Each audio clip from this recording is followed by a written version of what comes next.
સમય વીતી ગયો પાછો આવશે નહીં, એ સમય વીતી ગયો પાછો આવશે નહીં, એ સમય વીતી ગયો પાછો આવશે નહીં, તારા જેવા પ્રેમ કરનારા મળશે નહીં।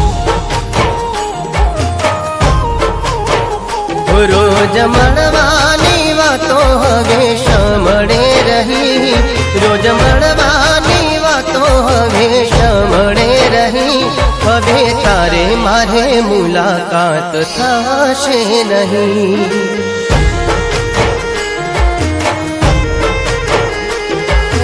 તમને જોયા ને જમાનો થઈ ગયો, તમને જોયા ને જમાનો થઈ ગયો, તમે આવ્યા ના ફરી